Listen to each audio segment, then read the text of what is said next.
Hello, Lolo here. So before we start the episode, I just want to give a kind of a notice about this particular episode. Nothing like bad or anything. Actually, something very good.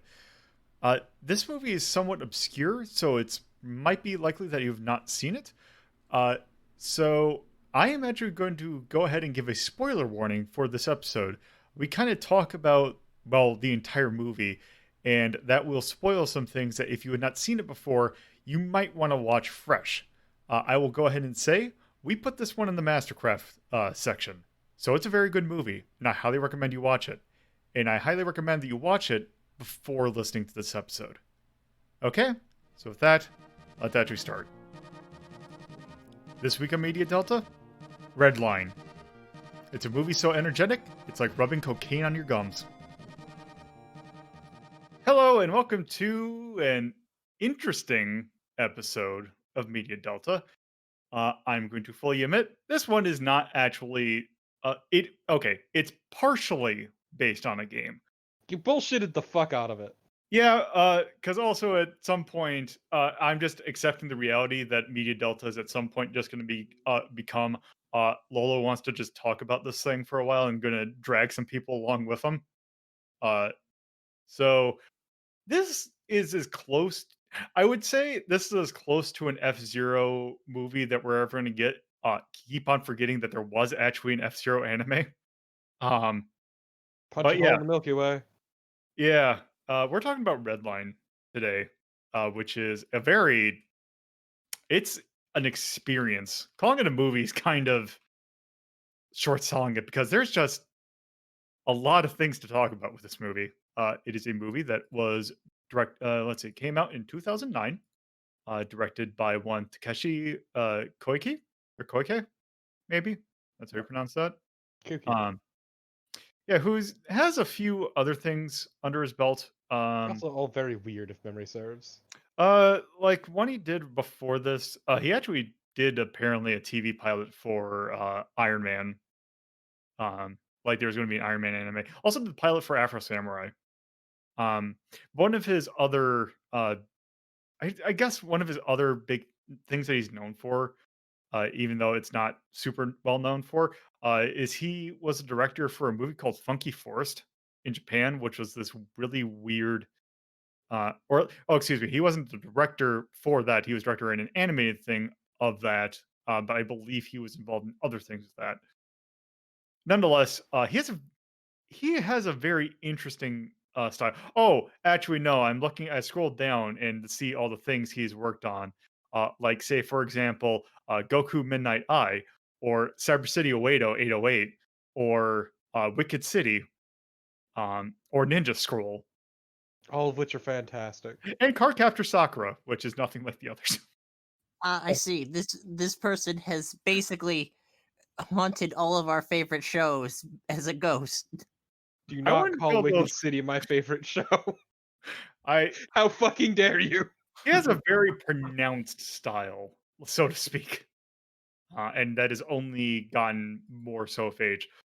So yeah. Normally we have our question format of where we have our kind of set questions. However, there's so much to talk about with this, and we kind of have a full cast, which actually I just realized probably should introduce you all. So let's go ahead and do that now. Hi, this is Carnival, and we gotta use a fourth nitro cap.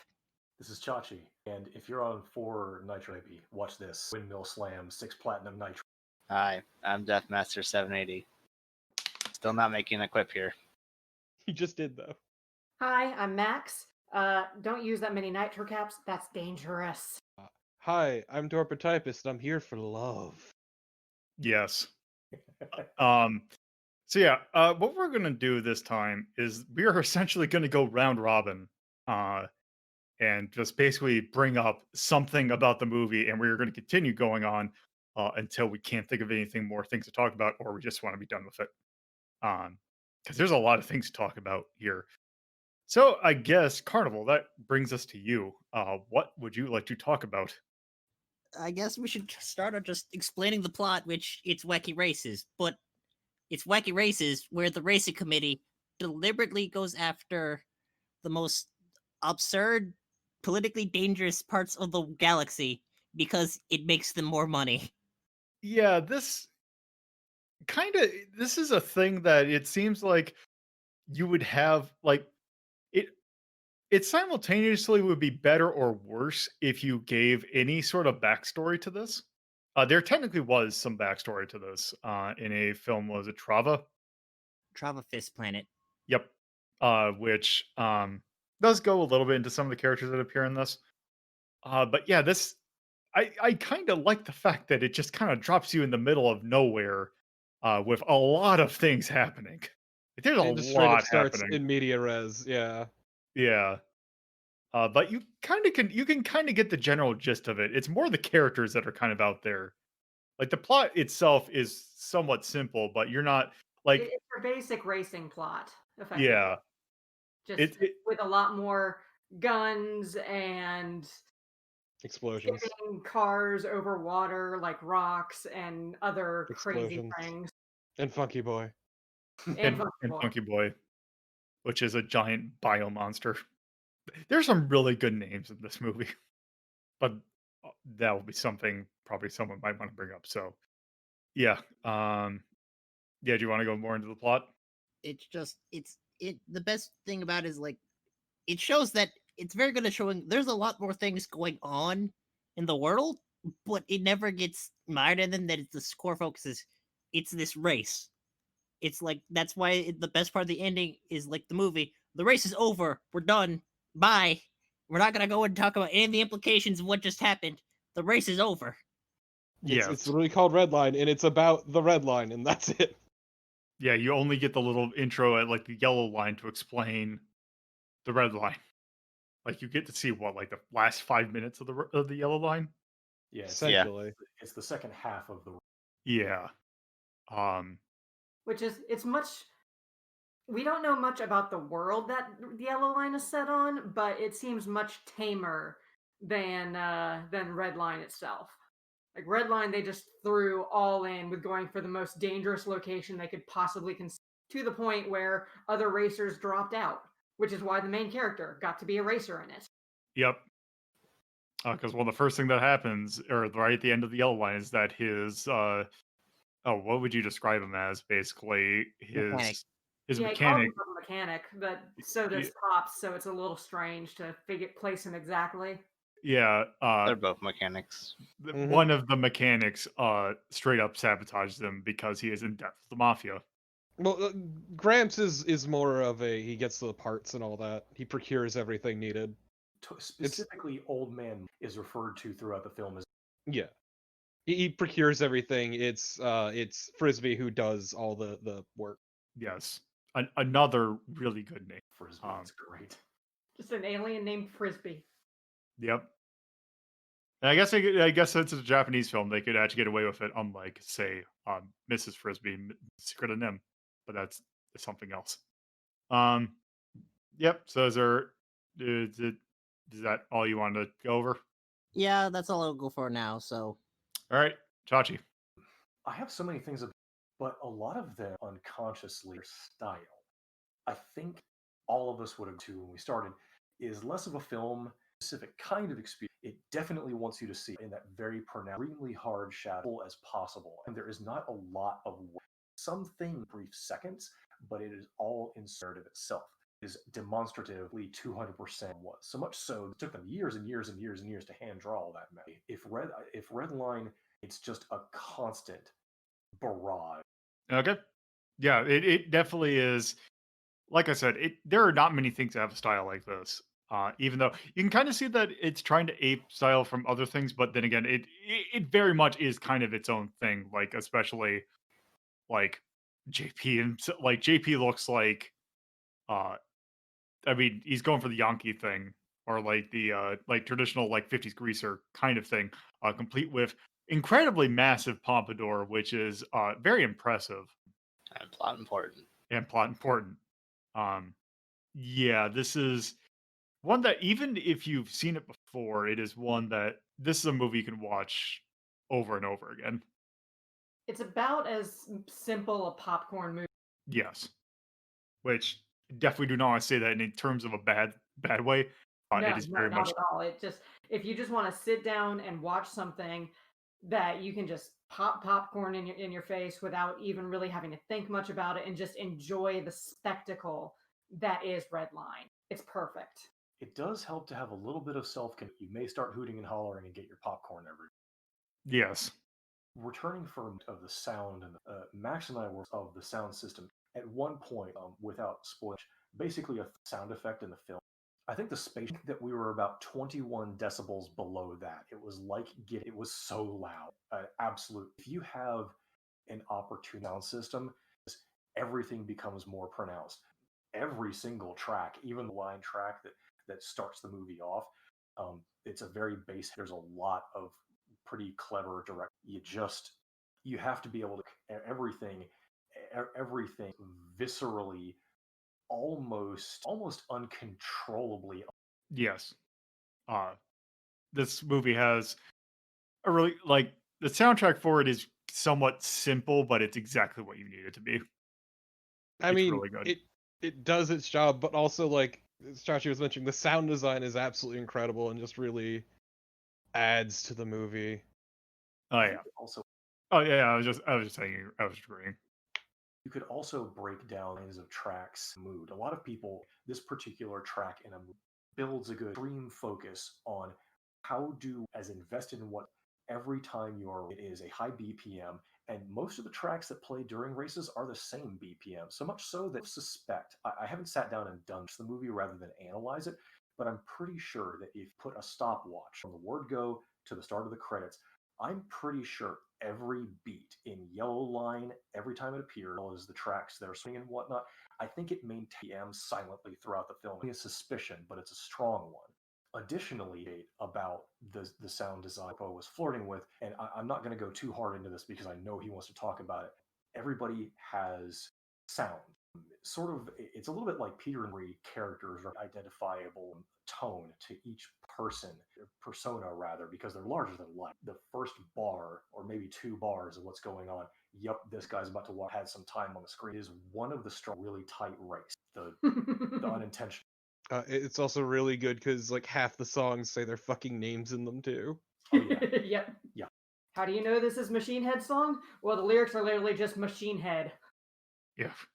We don't like most of the motifs aren't that long. We only have our short time. We gotta make the point and go. Well, each character theme is like a minute long or a minute and change. I say, scrolling through them right now. Oh right, the soundtrack is on Spotify, isn't it? I don't know if it is, but you can find it super easy on YouTube. Yep. It is available through Malevolent and. Yeah. So you good? Oh yeah, yeah. All right, Death.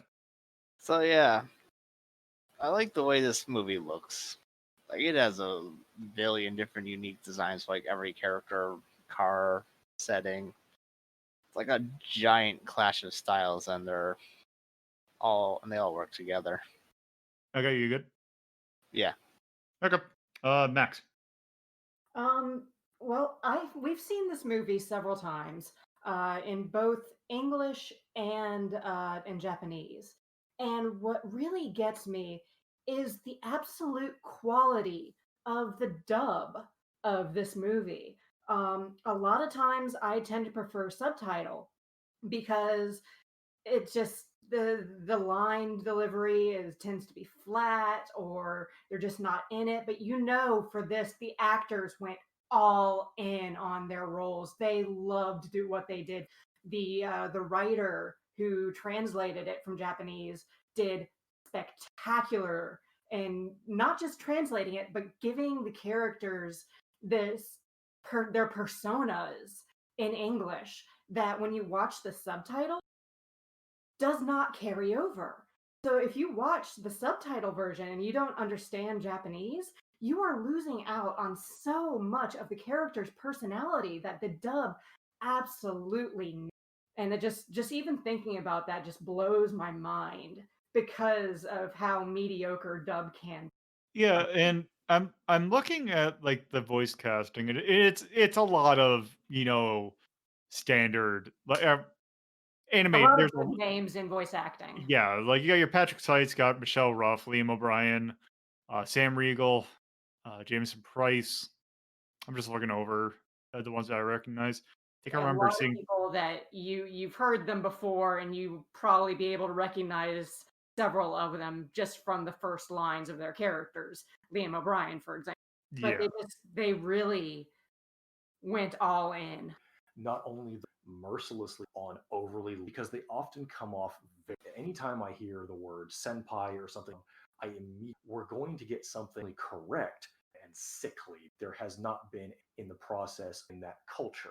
The So contextualization, flat dubbing is one thing. That's something that people handle on, but finding facial expressions that people weasel in a couple of extra flexible with very carefully attends so much to the experience. For just a quick example, it's even just one word, but when the main character JP finds out that they are getting or that they want him to get a very powerful engine, in the subtitles he says something like excellent to that. The dub says bitchin'. And that just really hits for the character, for his excitement in a such stronger way than just the literal translation of excellent would have been. And that's really that simple example really shows the care that was put. yeah. There, uh, yeah. There's a lot of kind of the dub, like especially if you're watching a version that's subtitles, because I believe that the subtitles are for more the Japanese version. they're Yep. 100% Japanese Uh, subtitles. so you get to Yeah. see the differences in real time, and it is the dub is very has a whole lot more character. Sorry, I couldn't get better subtitles. Fuck you. No, I mean that is every That's just version what they of have. We've got the Blu-ray, and that's just what the subtitles are Yeah, on. Yeah. no, it's in general what they are, because essentially what you need to do is make two different fucking sets of subtitles, and that's a pain. Yep. Yep. And no one wants to pay for that. Unless you're Bubblegum Crisis, in which you have the version that is the ones that is matches the dub, and one that is also matches the or they both match this up. However, one of them changes the subtitle coloring depending upon what character speaks. And it's terrible. Yeah. To be fair, I have seen it be more of a thing recently. I say looking at the Funimation side. Because like with their simuldub stuff, they will just straight up do subtitles for the dub as well as different ones. See, But I that's guess, just splitting hairs. yeah. Also, I will say, Chachi, I'd argue that if you leave in honorifics, it's not a good translation in the first place, but Well, it's got a good It's just localization. not. localization, I guess. No, you shouldn't keep them in anyway, because you're not actually No. translating those at that point. You're right. You absolutely shouldn't. But like, Or things like senpai is just leaving in an untranslated word. It's dumb. now Translators know. there are cases where I would say leaving in an untranslated word work if it like breaks flow. Like if it's like something where it's written versus spoken, sometimes an untranslated word work. In general, no. But yeah, once again, splitting hairs. Yeah. So you good? All right, Torpo. You were wrong, Chachi.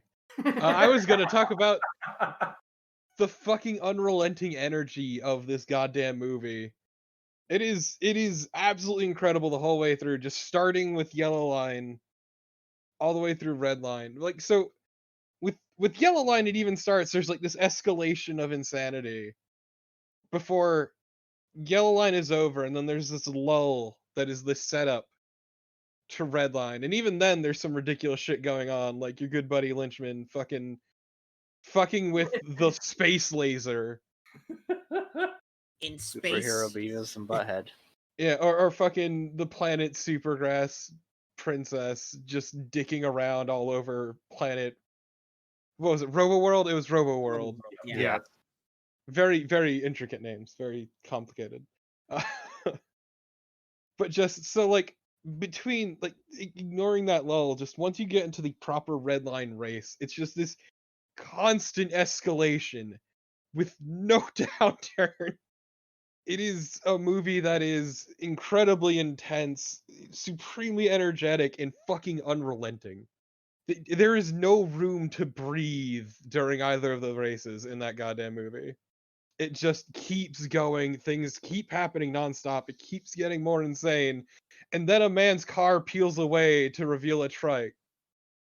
And then he blows that up to launch over the finish line. Like, Yep.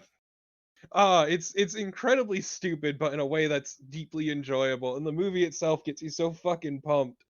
Ah, it's just pure raw energy, and it's great. Yeah. Also It just starts incredibly off right chaotic. on the hype train and never gets off. It says Yeah. something about sweat drenched, exhausted of all of the principal, more or less. It completely spends you. It is like post coitus. You're out of gas. What? What's wrong? Nothing. To build on something, the thing that's really has so many details. I'm struggling to find are there for no reason. Now, granted, sometimes the reason to put a detail in Redline is just because it's cool. What's your Because fucking problem? awesome. Yeah, and because it's completely awesome. To be fair, is a complete.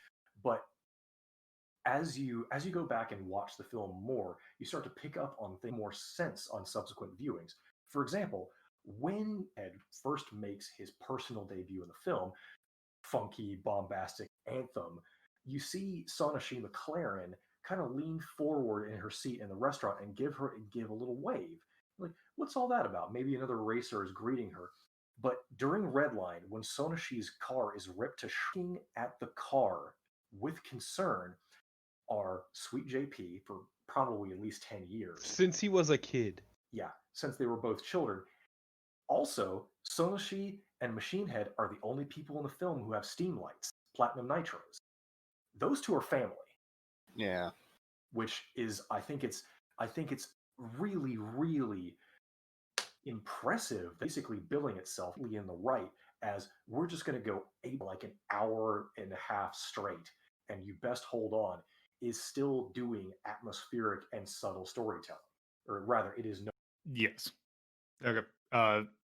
You good on that, Torpo? I will say, the only particularly chill song I can think of off the soundtrack is the fucking credits theme. Yeah.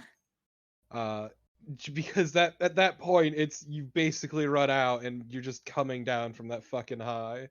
Yeah. And it's about love. No, I don't think so. Because that's the only other. The rest of them, especially the Lynchman theme, are a real layer cake. I mean, it's really great just the whole way through. I still love, like, every racer is fucking ridiculous and over the top. Every single fucking one. Though I still appreciate the two, oh fuck, what were their names? The ones who had to pump their car to drive it. Yeah, them. Who were nothing but shrieking the entire fucking time.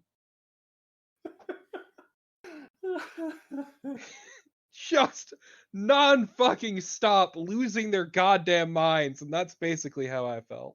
Just bizarre goblins hopping around and capering. They're probably the only humans in the entire movie. Yeah, it is very much a you very much tell the wacky racist influence in this God movie. damn. Yeah, Japan loves wacky races. It's Again, a fun Wacky Race is great. topic to work with. Stupid, fun. Cannonball Run, but every Yes. It's like racing stories don't really have much so it's got to really depend on the character. And Wacky Races and its ilk and Redline really make the characters. Yes. That's the refreshing thing. At no point does it feel, if anything, it's walking straight up and looking at you to question it. No, it's fucking great. I love it. Yeah, that's it for me for now. Wait. What? What do you think? Oh, I want to feel it. Yeah, I want to have it in my hands. I want to touch it. Money that looks like it was wrapped around a chocolate bar at some point. Ah, yes. Also, how do you feel about rubbing cocaine on your gums? Yes. That is a Yeah, very visceral scene. Just the way the motion while that's happening. Which one? That happens multiple times. First he does it himself, and it's actually kind of low key. And then there's a lady who fucking jams that shit in his goddamn face. The delicious cocaine hyperextends his toothpaste. neck and causes his face to deform and completely inhuman. Just fucking brushes his goddamn teeth with cocaine. It's great. Yeah. And the whole time he's mad about it. I mean, not about the cocaine specifically, but he's all grumpers about like not getting his money. Like, how can you have that much cocaine in your system and the big bap in you face and you're still pissed off? Okay, but Years of here's the both. bigger question. What if he didn't have either of those? How much worse would he be? Oh, I see. That was him on a good day. Yeah. Oh no. You see, he's built up such a resistance to both that it's just like you would give him dead shock, taking it away from him. Yes. So I guess the thing that if I were to talk, let's see. Like I guess I just kind of want to go over the more more in depth to make sure that we cover just how wacky it gets. Just all the characters in this movie and just how good of character design is in this movie. Mm-hmm. Uh, I just want to say Sonashi's full name, which is Sonashi Cherry Boy Hunter McLaren, which is Okay, really but she good. makes it apparent that that was a nickname given to her. But still, Sonashi Cherry Boy Hunter McLaren is a lot of good. Uh, Also, JP apparently stands for James Punkhead, which is also very good. Amazing. So never forget that Mr. Sweet James Punkhead won the race because of his fucking ducktail. Also, we got Old Man Mole, who's really good. He's Mhm. never That actually named it in the movie, is he? He's like I everyone's very called props. the name is mentioned like once, but it's basically the spider mechanic guy who's really good. It's like if you've seen Spirited Away, he's like the spider guy from that, except wearing uncomfortably tight clothing. And also has a it also has a shotgun that shoots screwdrivers. Doesn't it shoot something else as well? No, it just shoots screwdrivers. It shoots 3 of them. Just It's lots really good. Um, yeah, because he's good. Just everyone in this movie. There is a scene where uh the biomonster Funky Boy comes on and destroys a lot of things and almost does an incident. So this Captain America looking asshole who's like trying to kill all the racers uh becomes a biomonster himself and fights it in the middle of this race. Also, And then they completely forget about it. Like once they leave that area, it's done. also the line, fire the hyper disintegrant at Funky Boy. It's really good. Yeah, Okay, but but what only about we once. can't let them find Funky Boy? Just naming a bioweapon Funky Boy is brilliant. It's Yeah, also kill them great to before know. Funky Boy's lair. It's also great to know that the entire reason that Funky Boy was freed is pure fucking idiocy. Yep. Yep. Well, this is 'Cause a they're- minefield, so clearly I'm going to go under it. Oh no, they had buried a bioweapon under the minefield. Who could have guessed? Oh no, I've crashed my car into the bioweapon and woken it up. And somehow Yeah, he was just still alive after that. Dory Rider, the dirty cop who is also a gorilla, who And cheating on cocked his a gun wife. like Terminator 2, just goes, whoops, I'm going to do a sweet bro and Hella Jeff and keep falling down the fucking stairs, and here's a giant yellow liquid baby, singularities. Yeah. And then they nuke it from orbit with the space laser, and then it comes back. But it lives. Because it's Speaking of also which, cell the and space even, like, laser, single piece of its body. the space laser is the single most loud and intense noise in the entire fucking film. So good. Yeah. Trying to think of any other characters. Y- Also, g- The leader of the Racers. Robo World. yeah. Also, this has one of my favorite things in sci-fi thing is when you get the really weird restaurant scene where you got the wiggly spaghetti. The spaghetti worms, yeah. Mm-hmm. Hexagonal spaghetti worms. Hexagonal, yeah. It's great. It's really good. Also, the man who eats all of them in front of both JP and Sanashi. While blatantly flirting with Sonashi. Oh, Shinkai, right? Yeah. Trava's buddy. And then how casual he is about Trava showing up getting beat up by a guy who gets stronger when he cries. A friend of theirs, even. It, Ex-friend. Oh yeah, we just defected from the this horrible authoritarian place that we're going back to the race. No biggie. It's also great because Shinkai is also voiced by Tony Oliver, who is the main English voice actor of Lupin the Third, who very much fits. Yeah, there is. I just love the characters in this movie. They're all really good. I think that's probably it for me. So let's go back around. Torpo. I return. Well, Fuck. I was gonna say something. My brain. So you didn't actually really talk about the other racers, did you, Lolo? Because I think. Oh yeah, there was the There's the two twin like characters. I can't remember the twins, but like the two. The bonbons. Yeah, the They're bonbons. not Who? twins, actually. Everyone on planet Supergrass looks the fucking same. Yeah, those two racers, which are great because they start out in a car that looks kind of like everyone else's until it's not. In which it turns into a 60s ass era like Robo Lady, complete with was it missile titties? no, No, they were Literally. in boobs. Pilot seat. All right, I knew it had something. Kind of Yeah, forgot about that part. It's why when we're watching it, I even said, like, which do you think is worse, this or the cockpit from Zone of the Enders? They're Yeah, exactly the same. It's oh, that was all saying. The really nice thing about the Superboyines is that clearly over the top titillation fan service, but even then, they can't resist going as extra as possible and having it grab a fighter jet out of the air. I mean, from the get-go, they're shown Oh, another one to death. they're shown to be like over the top jokey fan servicey, where in their fucking interview they appear naked and just have a fur coat on. Yeah. And then do stupid faces for the camera because they're fucking idiots. So they break the ice at parties. Exactly. It was terrifying. Can we talk Also- about No good. Can we talk about the way Torpo referred to this a little? When Lynchman and his sidekick Johnny Boya infiltrated the hyper disintegrator cannon in orbit to sabotage it, Lynchman had little noise space helmet, so his fit inside of it.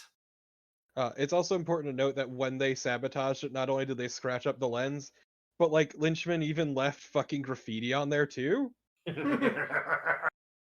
Because the important thing to know about Lynchman is that him and Johnny Boya are bounty hunters essentially. Even though they look evil, they're actually just bounty hunters, so they're still evil. But they were working for the Redline Committee as part of a job to sabotage the space laser because the Redline Committee knew that the space laser would fucking wreck the race, and it didn't. Just Funky Boy. Just funky, but well, to be fair, they were going to shoot down the Redline Committee's giant ship that can also jump in atmosphere, which caused them to freak the fuck out. And How also, dare they violate our airspace using navigational technology that only exists in theory. exactly. Also, it's important to mention that the princess of Planet Supergrass is a fucking wizard. Yep. Alien planet ruled by magic wizards. And They're all intentionally, yeah, they're all ladies and they all look exactly the fucking same. It's great. But no, she even like remotely pilots fighters to just spray paint the endpoint of the race in a giant red strip that when you look closer is just the word Redline over and over. So good. The red line. But yeah, so like all the racers have their own like personality and even get their time to shine, and they're all pretty fun. I'd argue the one who gets the least is the dirty cop. He doesn't really get much screen time. Good. from For what the he- best. Probably, yes. I'm just saying, like of all the characters, he gets very little. Superboyins don't get much either. It's mostly just for the start of the race, which also I am perfect. But just in general, I will say I also appreciate that the movie isn't solely about Sweet JP. Like he's barely there. He's only like focused on for like a quarter of the movie at most. And it's actually kind of nice that it's just about the entire race and not just this one dipshit in his souped up Trans Am. It's important to note that Sweet JP, all he drives is a souped up Trans Am. With no weapons. with no weapons, which is why he's nicknamed Sweet. Because he doesn't want anything to drag him down. Also, Yeah, he says it's about the race, not about hurting people. Just really loves to drive. He fucking loves to drive. But just in general, I do still enjoy Sweet JP as a main character though. He's pretty fun. And I deeply appreciate how his car doesn't just drive like a normal fucking car, because that wouldn't be any fun. Like as Max mentioned earlier, literally the first thing he does in the Redline race is activate his nitro, which then makes him spin at high speeds and skip across the fucking water. Like, oh no, there's a water trap. How do I get over it? Welp, spin really fast. Yeah, forget the vomit comment. The G forces from that to fucking atoms, and it's great. No, it would have. Yeah, it just would have been it'd be great. It'd be great. Yeah, I think that's all I have to say for. all right, Meander again. all right, Max. Just one thing I just really love relating to the characters again is also sort of touched on is how every single one of them fills a different role and is a different type, but you get enough information about them. This movie is only 102 minutes. It's not even a 2-hour movie. So you don't get a whole lot of time with the characters, but you get their personalities, their jobs, their theme songs, and just so much out of them, even despite the little focus that is there. Um, because ultimately, while JP is the protagonist, the story is about Redline. It is about the race and all of the people. Like, everyone has their motivations for this. Everyone's got their various different cars which do different things. There is no repetition in the wide variety of alien types, car types, everything, and nothing repeats. There's just so much to see and take in overall in the whole movie. And it just, like Chachi says, it starts and it does not stop. Also, I really appreciate that all the aliens look like aliens. They're not just humans with a few bumpy parts or bigger thing. They are very alien. They are little onion-headed people or tiny little gremlin, gorilla policeman. Yeah, actually, there's so many fucking different character designs over the course of the movie. It must have been a nightmare to set all that up. And how long was this In, in like- production? 7 years, all hand animated. Yeah. And it paid off, in my opinion. Oh yeah, definitely did. Okay. You good? Yep, I'm good. All right, Jeff. This is the kind of movie that could only exist as an anime. Like, I feel like if you tried to make this as like a live action movie or whatever, it would not work out at all. Yeah, the heavy like stylization really lends to the energy and the just everything, the action and everything. And it's just it would be hard to emulate otherwise. Like, the closest thing I could think of that would match this kind of energy is they keep intimating that the Fast and the Furious movie is going to go into space at some point. Which, I mean, good fucking Shaw luck, and I guess. Hobbs and Shaw is like real close. They're real close to it. It kind of, but it lacks that insanity. The Yeah, pure it's- fucking chaos. A big gap in the level of madness between the two, but it's like the closest thing still. Probably, it's hard to pick one, but there's one that really early in the film, after P cracks up at his hospital bound up, Frisbee comes by to give him his dirty money from the con, and he doesn't get to leave because literally every reporter on the planet bursts in and they're physically crushing each other, crawling over one another to try to get the besh and squash of like 9 reporters all cheek to cheek smashed against each other, shoving micro. It's a really, really good. Again, there are no repeated designs. Everyone's probably a good, and it's longer than the scene shit that happens. Yeah. Like I was just thinking of it. The only thing that I could think of that could possibly, like, I don't even know, like, even if you did this in like 3D animated, I don't think it definitely would not have the same level of fidelity that this does. This would not be cool in CGI. Even as stylistic as it is, the fact that it's animated adds so much to it. Okay, yeah, good. Yep. All right, Chachi.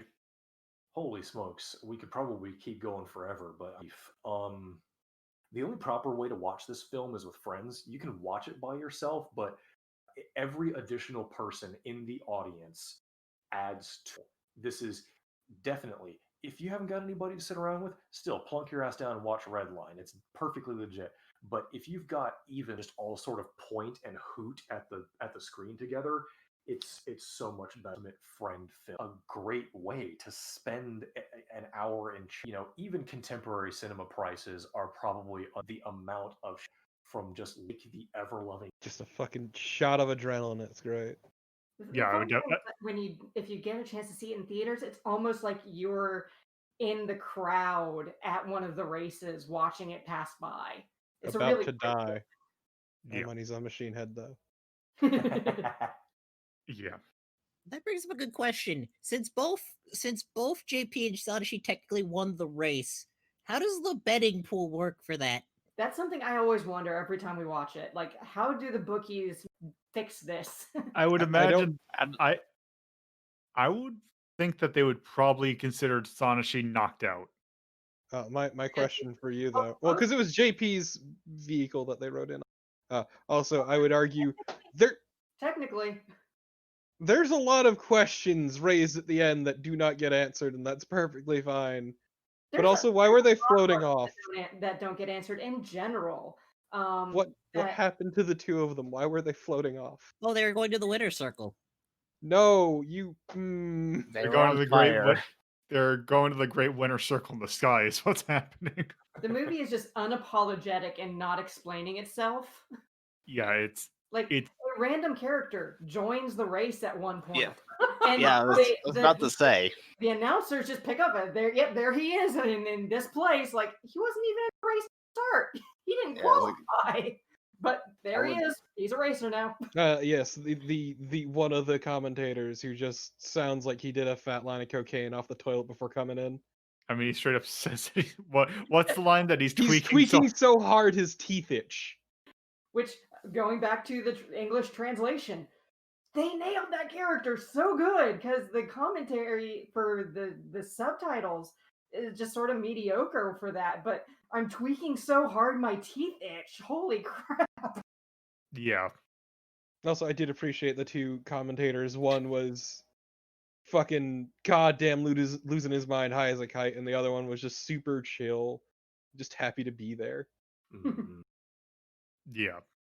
The old man who used to be in this sport but is now just sort of on the backfield. The first winner. Yep. He's the John Madden. All right, you good? All right, Carnival. I would always just have to say it's like this is the best, probably the closest thing. Like, if why we're watching this in our exchange things, like this is the closest thing we'll ever get to a proper F-Zero feeling anything animated. Because like I'm sure the Except F-Zero for the anime. I mean, sure the anime exists, Except but for the fucking anime. the anime is more of a crime show than about actual racing. And punching a hole in the Milky Way, yeah. Yeah, so like to actually get the closest feel of the actual racing, this is what we're gonna get. So it's like, especially considering F-Zero is dead. Apologies to Risen. Yeah, F-Zero's dead. It's super dead. It is incredibly dead and it will never come back. Yeah. Is there anything else you want to elaborate on that? Nah. Okay. Well, I would say. So I'm trying to think. I think we're probably starting to run out of things to talk about. Like, I know we could talk about this for a while, but I think in terms of having basically talking about it enough to kind of showcase it, I think we've kind of hit the point. So But I want to talk about the feeling of speed. How everything but- feels so fast and only faster. didn't we already kind of talk about that? Talked about energy, but not speed. But no, it's good. What feels the need? Yeah. The need for speed. Yes. Look, all I'm saying is just don't listen to Eurobeat while you're driving, kids. Mhm. I have Thought learned about this it. lesson. Did anyone have any specific things they wanted to bring up? Just real quick, while looking at the Wikipedia page, apparently Frisbee is just a nickname. His actual name is Joshua Flathead. Wow, that's somehow worse. Fuck, no wonder he went with. Holy Yeah. shit.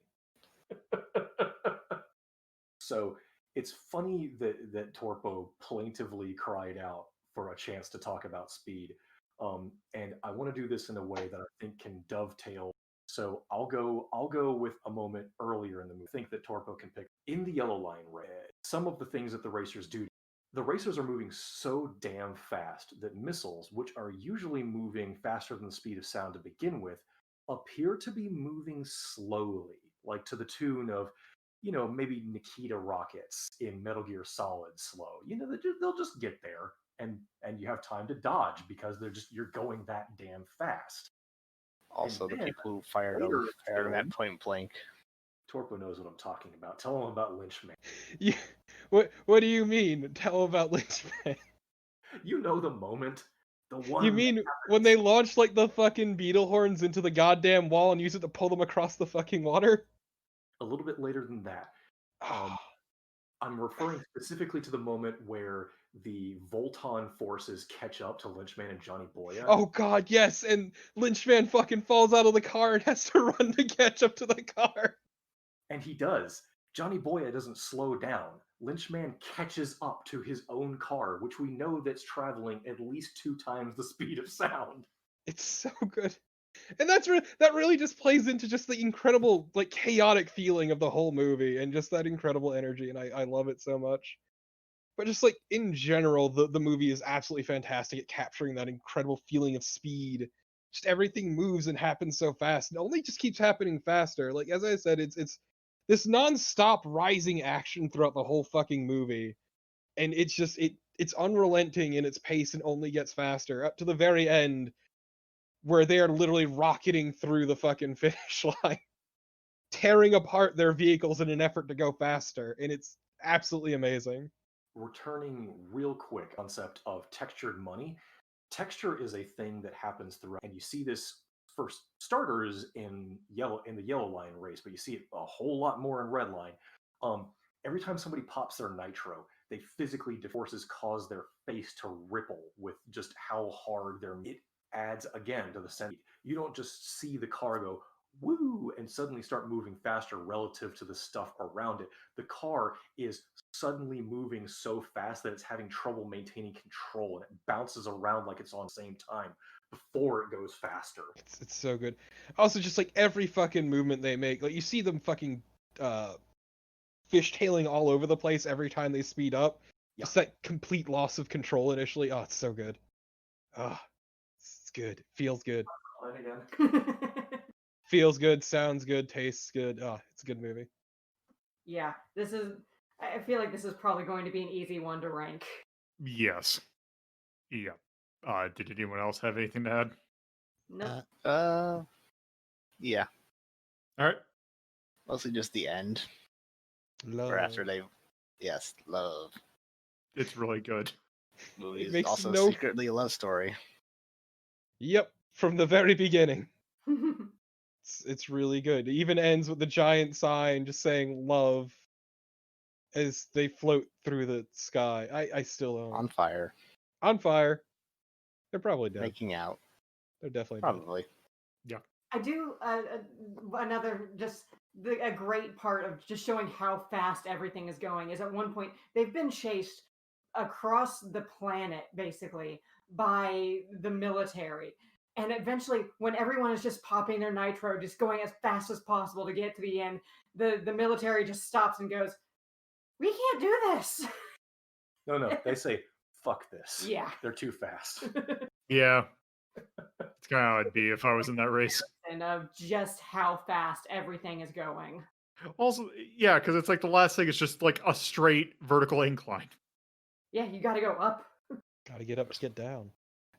I will say one other thing though, really quick, which is just as Shashi mentioned, like there's no wasted details, like to the point where fucking JP's ducktail hairstyle is a literal plot point because it's what wins them the fucking race at the very end. Mm-hmm. Wins it by a hair, literally. And it's just like I love it. There's Everything another- has a purpose in this, no matter how small it seems. Or like how early on, JP before the race had rented, basically, I assume rented out a really fucking ugly motorcycle, hover cycle, excuse me, and brought that over. And obviously, he wasn't using it during the race, but also when Spider Grandpa needs to get over to the mafiosos to shoot them the fuck up, he steals that motorcycle and hauls ass over. Hauls ass, uses it to batter into the building they're in, And then just immediately. immediately shoots him in the eyes. Yes. So, and I mean, so reminder, there are 3 people that Old Man Mole kills in that scene in the span of about 10 seconds. The first one dies because he bashes his motorcycle all the way in one wall and out the other, partially embedding it in the wall and kicking that guy out over a 100-story drop. The second person gets shot with 2 screwdrivers, and the third person gets shot with a third screwdriver. Yeah, it's a great detail, and that it's like the mafia, like the mafia boss who gets shot, and you see him put his hand up to block it, but then basically the screwdriver just goes straight through it. It just impales him in the head. But then after he like falls down, you see the severed finger just kind of float through the air, just kind of falling down. It's also really great because the woman who had given him the cocaine gum job just a second ago Just fucking leaves. Bye. He just fucking leaves. It's great. She's like, I'm Not dying out. for you. I also do like the touch that the mafioso is the driver that inspired JP to start racing in the first place. At least Yeah, the vibe that I get, because you see him with 2 girls in the flashbacks to the guy that inspired him, and the mafia leader is always with 2 girls. So I was always under the impression that the driver that inspired them, this rich, powerful guy with beautiful women on both arms, ends up being the antithesis of who he wants to be. I don't know if I got the same vibe, but I can a little bit of weight to that, especially since this is something Torpo mentioned while we were watching the film. The entire time is on camera. His monocle is being brightly glowing, and it's the only thing about him other than the flash on his fingers that's glowing anymore. Whereas when he's idle in flashbacks, everything about him is gold. He's grossly possibly a way to imply that he's been tarnished by a criminal lifestyle. It's an interesting perspective. I don't know if that's necessarily a thing, but I could buy it. They are the same person. He's definitely fallen the good ways. Oh, is that so? That's cool. Which also shows no matter how many times you see this movie, there's always something new to pick up in it. It's like it is not a deep movie at all, but it has so much more depth than you think. yes. I don't know. I would contend that the film actually has a decent amount of depth. It's just not the kind of depth that are traditional Oscar bait, where there's a lot of unearned pace and heavy-handed, high-minded stuff. The film goes places. It's a love story. It's talking about the redemption, revenge, romance, both pure ideal. There's all sorts of different textures to the narrative. Everybody or Lolo. I mean, more than one person have said this is the thing, so I don't want to call anybody out, but everybody has at least one motivation. For many of them, because they are these largans, they just want to prove they're the best. But a lot of them also hold on to what they feel they're entitled to. Machine Head's whole thing is that he's the winner. He's the king to an extent, his own family. Sonoshi wants to win Redline. That's her whole thing to live up to, and she's been working at it her whole life. She's not going to give up on it. Miki and Todoroki are there to fuck shit up. Hamesh, Gory Rider, has got something to prove. One, because he wants to show that he's better than the Redline race as criminals, and 2, he's kind of swinging his dick a little bit for the woman he's having an affair with. And it just goes on and on. Everybody has all of them on the surface that are, frankly, fairly well established literary mechanisms. Like I think this movie has a lot of I will say, like, to go into some of the other ones, Lynchman is just, he's a fucking bounty hunter and he wants the goddamn money. Yeah. And then the Superboyns are actually an interesting one because they just want to make their princess happy, just make her proud. Yeah. They don't even want the prize; they just want to win, which is kind of great. Yeah, that's the other thing about the Superboyns is they're kind of vapid, but also they care deeply about their planet and their princess. Something else too is that, like you said, Chachi, they've all got their motives and stuff. But when all push comes to shove at the end, they were all just kind of chill with like the end result. Because even like Machine Head, who was all like pumped up and screaming at JP towards the end, he was just fine when after he lost. He was just like, "Oh, good stuff." It's respect. Yeah. There's always next year. Or however often they do Redline. I think they said Redline was like once every. It's some fairly large number. It's like between 4 and it's a while because they apparently have a shitload of qualifying races. I think we've said enough. Yeah. Yeah. We could 'Cause probably we're just- keep going, but Yeah. All right. Did any last call for anything? Quick thing they want to bring up? No, stop. Chachi Okay. is actively covering his mouth. Stop. Pin Okay. Chachi down. We are okay. We are going to transition to ranking this now. So we are going to rank this on our 1 to 21 scale with a couple extras. So we are doing this in a way that 1 is considered absolute mastercraft and cannot be, or is very hard to improve. I shouldn't say cannot be improved because very few things can't be improved. And 21, which is complete garbage, not even ironically fun to watch. So, just a reminder, there is the 3 extras, which are, I have a feeling they are not necessary, but also do remember that they exist. So, Carnival, what's your ranking? 1. Okay. Chachi, what's your ranking? I'm gonna keep. I will not go low. Movie has sincere merit. Okay, 1 to 2. Okay, Death. 1. Okay, Max. 1. All right, Torpo. Made my feelings apparent, but 1. All right. I think we got pretty much unanimous. Because I was also going to say 1. This movie's fantastic. I think I might actually put a thing at the beginning just saying, "Hey, we ranked this 1. Watch this now if you don't want to get spoiled."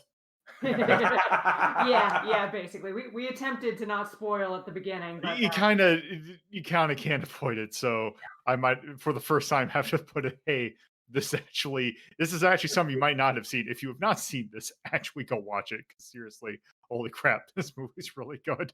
Just buffer the start of the action broadcast for like an hour of just, dude, watch the damn movie. Yeah. Well, I'll just probably put something at the very beginning when I do my little intro. So, yeah. Yeah, I do not have any issues with putting this at a 1, putting it right next to Die Hard. Because boy howdy, this movie is like I'm not a person who really enjoys experiencing this repeatedly. I like to spread out and see multiple movies, play various videos. I've seen Redline 3 times already this year, and I'm good for a 4th. And the year's barely half over. I've seen it like 3 times already this year. Yeah. let's see, what do I have? Sci-fi. Let's see, because we have Marshall, not Slice of Life, not drama, Sport. It's a action. sports movie. Yeah, sports. I guess, yeah, I guess it is. Wait, Racing is a sport. well, the problem is, do I not have sport? I might not have sport in this. Why do you not have fucking sports movies? Because I wasn't Don't- thinking that we'd cover. And we're not exactly watching a whole lot of sports movies, and there are many of them. Okay, actually, especially considering the thing that we are watching in, I don't know. Yeah, about- what the fuck, Lola? yeah, yeah, I will go ahead and put sport there. Even that, not with planning on ranking Top Gun. I don't know if you have already, but like it's a beach volleyball movie with fighter jets. You've got to have sports ready for that. I mean, let's see, in 2 weeks from now, we're going to be watching Chariots of Fire, which is incredibly a sports movie. Yeah, Yep. yeah, could be.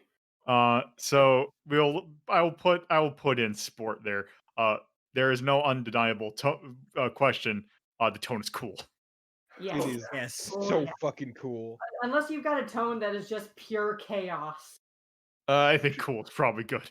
Now that I think about it, does it even have any issue with flashing lights? I don't No, I don't think think it so. Not that I did. can think of. It didn't. No. Which So is Where incredible. Ed is marching up to, and there's a bunch of camera. Even that, I mean, if you didn't point it out, I can't offensive to Yeah. the senses. Also, also the thing is there is I'll mark it. There is some slight gore. There's Well, also some titty. there is. I don't even know if I'd call that like it There's nip. technically exists. They show nip multiple times. Oh yeah.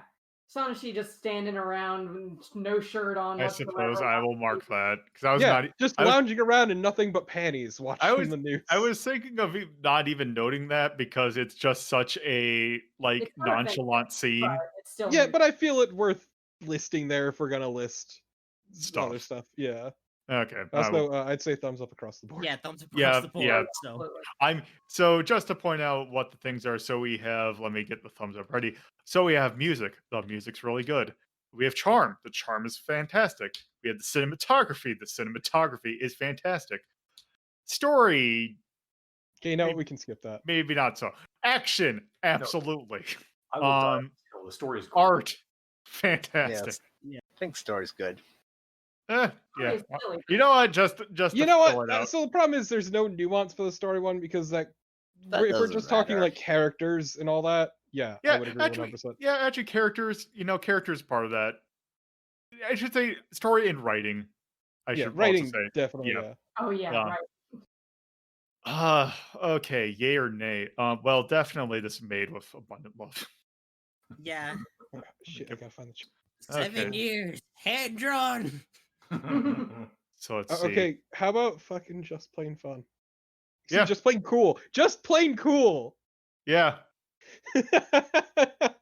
Yeah. It gets those, and there's nothing I can think for nay. Nah. Yeah.